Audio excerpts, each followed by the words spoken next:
सो है guys, welcome back to my another video. तो कैसे आप लोग, उम्मीद करता हूं सभी अच्छे होंगे। अगर अच्छे नहीं तो हमारी वीडियो देखने के बाद सभी अच्छे होंगे। बहुत दिनों के बाद मैंने इंट्रो दिया है। तो आज हम रिएक्शन लेकर आ चुके हैं इस्लामिक वीडियो पर, जो इस्लाम में बताया गया है। इस्लाम में मतलब इस तरीके से दिखाया गया है, बेसिकली इस वीडियो में इस तरीके से दिखाया गया है कि शराब इस्लाम में बैन क्यों है, यानी शराब पीना इस्लाम में मना क्यों है। तो उस चीज की पूरी जानकारी इस वीडियो में दिखाई गई है, उसे तफसील से जानेंगे। इंटरेस्टिंग होने वाली है वीडियो बहुत ही। शराब तो हमारे इस्लाम मजहब के अंदर हराम है ही गाइस, जो तो आपको सभी को पहले से पता ही होगा। तो और तफसील से इस वीडियो में जानेंगे कि इसमें सब चीज की दलील देखी गई है। तो इसमें और अच्छी तरीके से बताया गया है कि इस्लाम में शराब को क्यों हराम बताया गया है। तो चलिए, बहुत ही मजा आने वाला है वीडियो इंटरेस्टिंग होने वाली है, नॉलेजेबल होने वाली है। तो नॉलेज मिलेगी वीडियो से। तो चलिए बिना किसी देरी के वीडियो को स्टार्ट कर लेते हैं। वीडियो को ओरिजिनली हमारी वीडियो को डिस्क्रिप्शन में मिल जाएगा, वहां से भी जाके चेक कर सकते हैं। और ये बहुत बोलना बहुत मार दूंगा। चलो मजाक में वीडियो स्टार्ट नहीं हो रही। इस्लाम में शराब हराम है, यह बात दुनिया का हर वो इंसान जानता है जो मेंटली फिट है। कई मुस्लिम कंट्रीज में तो शराब पूरी तरह से बैन है, ना ही वहां शराब बनती है और ना ही वहां शराब बिकती है। अभी पिछले साल कतर ने फीफा वर्ल्ड कप को होस्ट किया था, एक ऐसा वर्ल्ड कप जो दुनिया के सबसे बड़े टूर्नामेंट में से एक है, जिसमें मैक्सिमम टीम वेस्टर्न कंट्रीज से आती है, जहां शराब उनके कल्चर का एक हिस्सा है। बावजूद इसके कतर ने अल्कोहल को पूरी तरह से बैन कर दिया था। साल 2022 फीफा वर्ल्ड कप उसके इतिहास का ऐसा पहला टूर्नामेंट भी था जिसमें शैंपियन नहीं खोली गई। अब सवाल ये, आपने कभी सोचा आखिर इस्लाम में शराब हराम क्यों है, क्यों मुसलमानों को शराब से दूर रहने को कहा गया है? समझते हैं आज की वीडियो में। है क्या है जब तुम्हारा शराब है। पहले समझते हैं कि इस्लाम में शराब का इतिहास क्या है। 7th सेंचुरी में जब प्रॉफिट ऑफ इस्लाम ने अपनी नबूवत के बारे में लोगों को बताया कि वो अल्लाह के नबी हैं और अल्लाह का पैगाम लोगों तक पहुंचाने के लिए उन्हें भेजा गया है, उस टाइम अरब में बहुत सी बुराइयां हुआ करती थी। लड़कियों को जिंदा जमीन में दबा दिया जाता था, औरतें बाजारों में बिका करती थी, जो लोग अमीर होते थे उनका बिहेव गरीबों के साथ जानवरों जैसा हुआ करता था। ऐसी बहुत सी बुराइयां थी जिसे करने में अरब प्राउड फील करते थे, जिसमें एक बुराई थी शराब, जिसे अरबी में खम्र कहा जाता है और इसका प्लूरल होता है खुमूर। उस टाइम अरब में शराब लोगों की जिंदगी का हिस्सा हुआ करती थी। सुबह पीने के लिए अलग शराब, रात में पीने के लिए अलग शराब, मेहमानों के लिए अलग शराब, मतलब शराब की बहुत सी कैटेगरी भी हुआ करती थी। लोगों तक पहुंचाना शुरू करते हैं और धीरे धीरे लोग इस्लाम की तरफ आते हैं, मुसलमान होने लगते हैं। लोग मुसलमान तो हो जाते लेकिन शराब भी पीते, क्योंकि अब तक शराब के हराम होने की कोई बात उन्हें नहीं बताई गई थी, क्योंकि शराब उनके लिए उनकी जिंदगी का एक हिस्सा थी। लेकिन इसी बीच कुरान चैप्टर 2 वर्स 219 लोगों को बताई जाती है, जिसमें कहा गया है, ऐ नबी, ये आपसे जुए और शराब के बारे में पूछते हैं, कह दीजिए इन दोनों के अंदर बड़े गुनाह हैं। कुछ लोगों के लिए कुछ फायदे भी हैं, लेकिन बुराई फायदे से ज्यादा है। इस टाइम तक शराब को लेकर उसकी बुराई के बारे में तो बताया गया, लेकिन अभी भी शराब हराम नहीं है। जैसा भी आपको बताया, शराब अरब के लिए उनकी जिंदगी का हिस्सा थी। ऐसे में डायरेक्ट शराब को पूरी तरह से बंद कर देना सही ना होता। कुरान के चैप्टर 2 वर्स 219 को याद रखना। हम इसके बारे में आगे भी बात करेंगे और इसका कॉन्टेक्स्ट क्या है इसके बारे में भी समझेंगे। शराब को लेकर अब एक और पैगाम आता है कुरान चैप्टर 4 वर्स 43, जिसमें कहा गया है, ऐ ईमान वालों यानी मुसलमानों, अगर तुम नशे की हालत में रहो तो नमाज के लिए ना जाओ। अभी भी शराब पूरी तरह से बैन नहीं है, सिर्फ एक बैरियर है जो ये कहता है अगर नशे की हालत में हो तो नमाज के लिए ना जाओ। यानी शराब पी सकते थे, बस नशे की हालत में नमाज नहीं पढ़ सकते थे। इस पर्टिकुलर टाइम तक इस्लाम में शराब कंप्लीटली फॉरबिडन नहीं थी, बस एक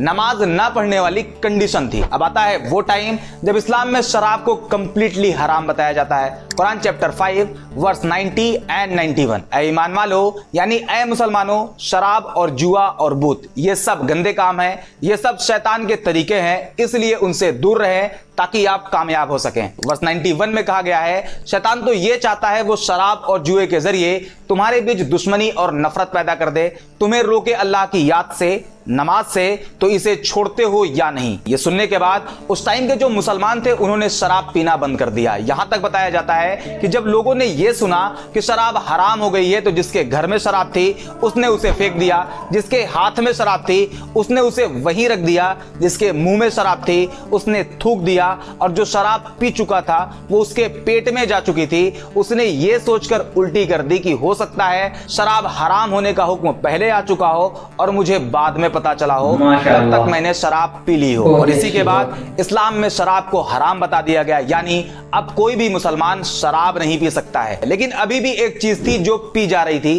प्रॉफिट ऑफ इस्लाम के टाइम में भी उसे पिया गया, फर्स्ट कैलिफ अबू बकर के टाइम पर भी उसे पिया गया, लेकिन अब आता है सेकंड कैलिफ हजरत उमर का टाइम। इस्लामिक सोल्जर्स जब जंग के लिए निकलते तो उस टाइम पानी की कमी होती थी। ऐसे में उन्हें एनर्जी मिल सके उसके लिए एक चीज पिलाई जाती थी जिसे अरबी में नबीद यानी तिला कहा जाता था। यह वही चीज है जिसे इंडियन सब कॉन्टिनेंट में ताड़ी कहते हैं, जो कि ताड़ के पेड़ से निकलता है। दोनों में फर्क बस इतना है कि यहाँ ताड़ के पेड़ से बनाया जाता है, जबकि अरब में खजूर और अंगूर से बनाया जाता था। ये जो नबीद होता है यानी ताड़ी, इसकी खासियत यह है कि इसमें नशा नहीं होता लेकिन एनर्जी होती है। प्रॉब्लम यह है कि जब इसे और ज्यादा पका दिया जाता है तो इसमें नशा आ जाता है, जो कि इस्लाम में ऑलरेडी हराम है। इसी वजह से सेकंड कैलिफ हजरत उमर ने नबीद पर भी बैन लगा दिया। वो ये नहीं चाहते थे कि मुसलमान ऐसी किसी भी तरह की चीज इस्तेमाल करें जिसमें नशा होने का खतरा हो। अब तक आप ये समझ गए कि शराब को इस्लाम में हराम बताया गया है, यह बात कुरान से प्रूव होती है। लेकिन सवाल अभी भी वही है, इस्लाम में शराब को हराम बताया क्यों गया है? तो इसका जवाब बहुत आसान है। इस्लाम में कहा गया है शराब सभी बुराइयों की मां है। अब इसका क्या मतलब है? आपको एक चीज याद रखने के लिए कहा था, कुरान चैप्टर 2 वर्स 291, जिसमें कहा गया है शराब में फायदे से ज्यादा नुकसान है। कैसे? आइए समझते हैं। पहले बात करते हैं इससे होने वाले नुकसान के बारे में। Number 1, health implication. शराब पीने की वजह से कई तरह की खतरनाक बीमारी होने का खतरा कई गुना बढ़ जाता है, जैसे कि लीवर डिजीज जिसमें फैटी लीवर, एल्कोहलिक हेपेटाइटिस जैसी बीमारी, कैंसर जिसमें mouth cancer, liver cancer, breast cancer का खतरा, कार्डियोवैस्कुलर डिजीज इसमें high blood pressure, stroke and other cardiovascular issues. इसके अलावा brain health, digestive problem, immune system dysfunction, mental health issues जैसी कई खतरनाक बीमारियों का खतरा। एक रिपोर्ट के अकॉर्डिंग हर साल करीब 20 लाख लोगों की मौत सिर्फ लीवर डिजीज की वजह से होती है। दुनिया में जब 25 लोगों की मौत होती है तो उसमें एक मौत की वजह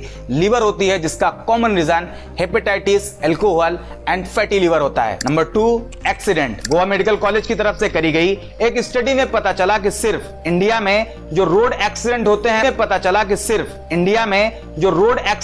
हैं उसमें 12.7% डेथ सिर्फ अल्कोहल की वजह से होती है। इसके अलावा बर्थ डिफेक्ट्स, एडिक्शन एंड सबसे खतरनाक सोसाइटल इंपैक्ट एंड क्राइम। और इसे हम 2 पार्ट में डिवाइड करके समझते हैं। पहला वायलेंस, दूसरा फैमिली इश्यूज। पहले बात वायलेंस की। अगर आप न्यूज देखते हो, न्यूज़पेपर पढ़ते हो, तो ऐसा कोई दिन नहीं बीतता जिस दिन शराब की वजह से वायलेंस की खबरें ना हो। पिछले 2 से 3 दिन की कुछ अपडेट्स आपको दिखाता हूं। अधेड़ ने शराब के नशे में लगाई फांसी, नशे में बेटे ने कर दी मां की हत्या, एक बाप ने नशे की हालत में अपने ही बेटे को मार दिया जो कि सिर्फ 18 साल का था। इसके अलावा क्राइम अगेंस्ट वुमेन को लेकर एनसीआरबी का यह डेटा आपको हैरान कर सकता है। एनसीआरबी के 2015 के एक रिपोर्ट के अकॉर्डिंग वुमेन के खिलाफ होने वाले क्राइम में 85% क्राइम शराब के नशे में होते हैं, जो कि इमोशनल भी होता है, फिजिकल एंड सेक्सुअल भी होता है। इस तरह की एक नहीं बल्कि बहुत सी न्यूज रोज आती है, वो भी सिर्फ इंडिया में। अब आप पूरी दुनिया के बारे में सोचना। दूसरे नंबर पे आता है फैमिली इश्यूज। मैं आपको सिर्फ बिहार के बारे में बताऊं तो 83% वुमेन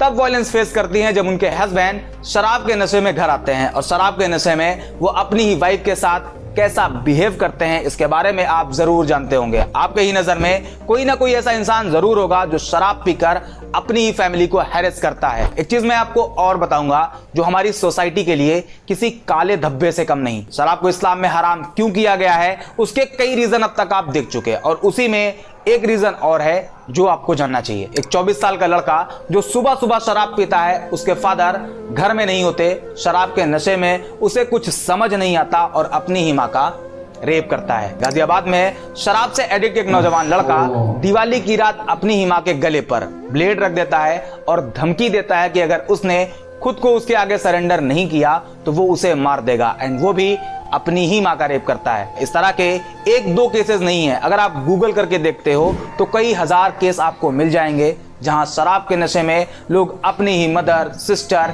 यहां तक की ग्रैंड मदर को सेक्सुअली हैरेस किया हुआ है। उन्हें यह समझ नहीं आता कि वो कर क्या रहे हैं, जो वो कर रहे हैं वो बिल्कुल भी सही नहीं, लेकिन शराब उनके सोचने समझने की पावर को नील कर देती है, एक अच्छे खासे इंसान को दरिंदे जानवर में बदल देती है। ये कुछ रीजन है जो कि शराब की बुराइयों में आते हैं। कुरान के चैप्टर 2 वर्स 219 में यह भी कहा गया है कि शराब कुछ लोगों के लिए फायदेमंद है। तो इसका क्या मतलब है वो भी देख लें। शराब को लेकर अब तक बहुत से रिसर्च किए जा चुके हैं, जिसमें मॉडरेट एल्कोहल कंजप्शन को लेकर कुछ स्टडीज बताती हैं कुछ लोगों में हार्ट डिजीज के रिस्क कम हो जाते हैं। शराब टाइप 2 डायबिटीज के अगेंस्ट प्रोटेक्ट करती है, बोन हेल्थ के लिए भी फायदेमंद है। यह फायदेमंद तभी है जब लिमिट में यानी मॉडरेट ड्रिंकिंग करी जाए। अब यहाँ पर एक लूप होल मिलता है, लोगों के दिमाग में यह आ सकता है कि अगर लिमिट में पिया जाए तो फायदे ही फायदे हैं, इंसान होश में भी रहेगा, क्राइम भी नहीं करेगा, डोमेस्टिक वायलेंस भी नहीं होगा, बस लिमिट में पीकर घर जाकर सो जाएगा,